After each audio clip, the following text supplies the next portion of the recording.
Hey guys, welcome to Laura Elaine Vlogs. I'm back and showing you how I make kefir cheese that I also use as a substitute for when a recipe calls for cream cheese.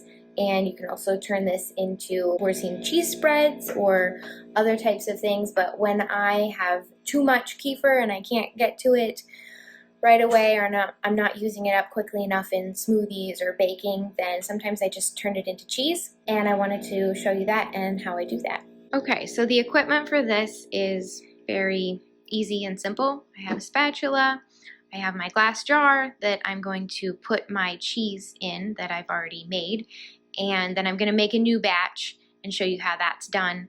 And so I have my quart-sized mason jar and then a coffee filter, and I'm just going to reuse my strainer and my bowl down here.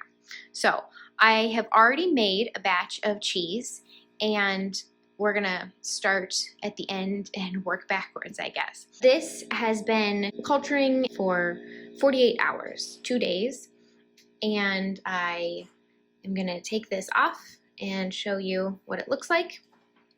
So this is kefir cheese, and like I said, you can use it as cream cheese. It basically has a very similar consistency and texture.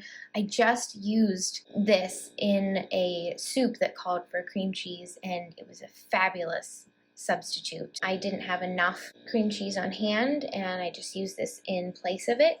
But this has so many more probiotics in it than just your store-bought cream cheese does. So I'm switching as much as I can to my kefir cheese to use in recipes as opposed to store-bought cream cheese. You might play around with ratios at first because kefir cheese does have a tangier, potent, I guess, taste to it, and your palate might not be used to it. But I put it in this soup and it had lots of other flavors, so it didn't make a difference at all. It was just really good. Just gonna take this coffee filter out. In the bottom of the jar there, you see a little bit of liquid gold substance. That is the whey that has all drained. It's a little bit tricky. I'm trying to do this one-handed. Okay, so this is still a relatively soft cheese. The longer you let it cure, the drier, more crumbly it gets. And I'm going to use this as a cream cheese, so this is a fine consistency for me.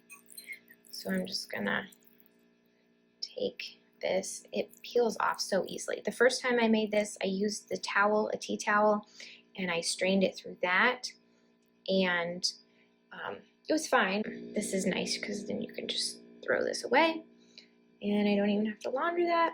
That's what that looks like, and there's the whey in the bottom.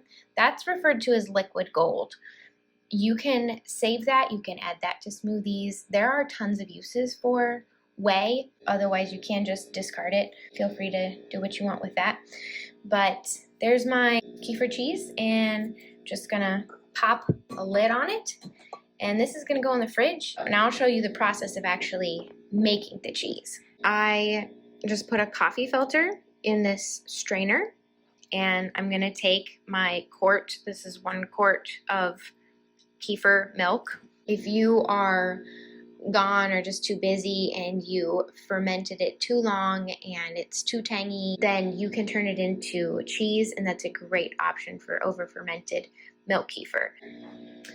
And I'm just going to start pouring, and it will start filtering out the whey immediately. Let it drip out, then I just keep adding to this. And if I had a bigger coffee filter and a bigger strainer, I could obviously do more and do more quickly.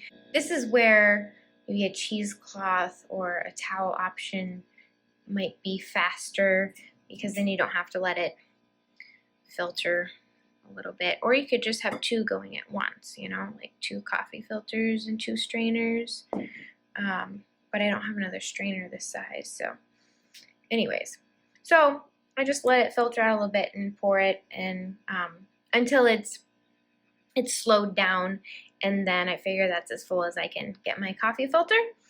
And then all we're gonna do Might do one more little last bit. I know you love my sound effects. Yes, okay.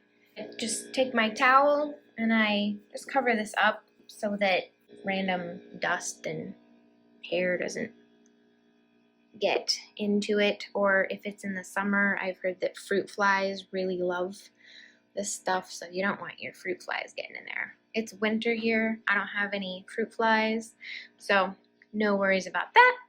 But then, yeah, that's it. I just leave that on my counter for 2 days. You can check it at 1 day, and if you've done the cheesecloth or tea towel method, it might be more done to your liking. So just kind of check on it and see the consistency that you like. But I leave this for 2 days, and then it goes in my container, and then I literally just use it as cream cheese, or I've turned it into like a boursin cheese spread that's really yummy. You can use this in cheese balls, make a cheese ball, Kefir cheese ball. I hope you try it and also enjoy your Kefir cheese.